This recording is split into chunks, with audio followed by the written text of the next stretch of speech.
바로마을 TV.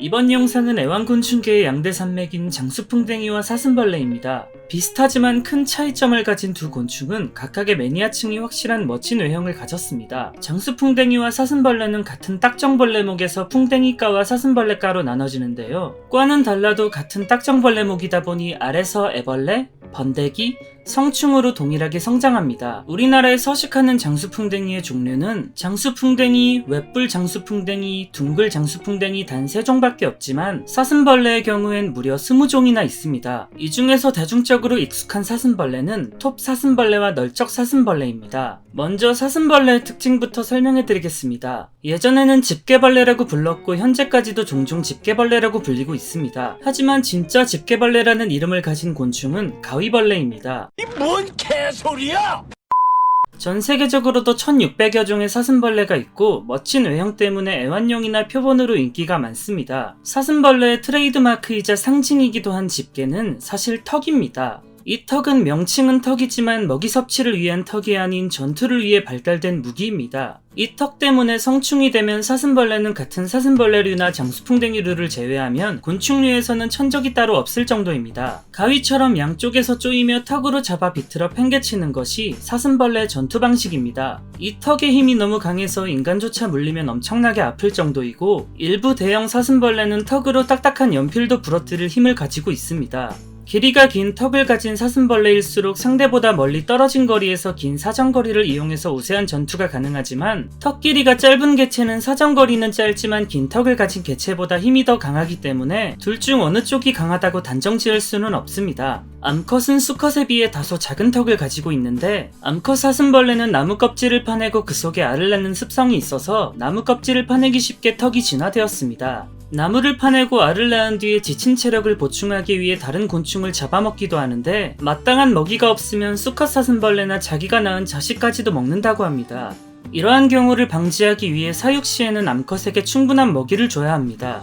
종류에 따라 다르지만 잘 기른다면 최대 2년까지도 생존이 가능하고 먹이를 따로 섭취하지 않아도 약 2주 정도를 버틴다고 합니다. 다음 소개해드릴 녀석은 장수풍뎅이입니다. 일본에서 카부토무시라고 부르는데 직역하면 투구벌레입니다. 이 때문에 일본어의 영향으로 아직까지도 장수풍뎅이를 투구벌레라고 부르기도 합니다. 주로 아시아와 남미 쪽에 많이 분포되어 있지만 아프리카나 유럽, 북미 등 전 세계적으로 골고루 분포되어 있습니다. 장수라는 이름에 걸맞게 힘이 엄청나게 강한데 세계에서 가장 큰 장수풍뎅이인 헤라클레스 장수풍뎅이는 자신의 몸무게의 최대 850배에 달하는 무게를 들어올릴 수 있다고 합니다. 인간으로 치면 60kg의 인간이 51톤의 무게를 들어올리는 것과 같습니다. 장수풍뎅이는 엄청나게 긴 뿔이 특징인데 이는 수컷에게만 있고 암컷은 뿔이 없습니다. 어지간하면 스트레스 때문에 장수풍뎅이를 손으로 잡지 않는 것이 좋지만 굳이 잡아야겠다면 위쪽 가슴에 달린 작은 뿔을 잡아야 합니다. 몸통을 잡을 경우 발버둥치는 힘이 엄청나게 강해서 떨어뜨리기 쉽고 큰 뿔은 머리와 연결되어 있어 잘못하면 머리가 뽑힐 수도 있습니다. 뿔이 없는 암컷의 경우엔 옆으로 잡거나 손가락을 배 밑으로 갖다 대서 직접 올라타게 해야 합니다. 그리고 다리에 가시가 있어 피부에 찔릴 위험도 있습니다. 수컷 장수풍뎅이들은 이 뿔을 이용해서 상대를 들어올려 나무에서 떨어뜨리는 방식으로 전투를 하는데 마치 씨름을 하듯 힘과 방어에 특화된 녀석이라 상대의 목숨을 위협하는 치명적인 공격을 할 수는 없습니다. 등껍질에 비해 배 쪽은 상당히 약해서 안쪽을 공격당할 경우 치명적입니다. 장수풍뎅이의 성충의 수명은 약 3개월에서 4개월로 사슴벌레에 비하면 매우 짧고 먹이를 먹지 않을 경우 일주일도 버티지 못합니다. 야생에선 참나무 수액이나 나무에서 떨어진 터진 과일 등을 먹는데 복숭아나 수박 같은 수분이 많고 단맛이 나는 과일을 즐겨 먹는다고 합니다.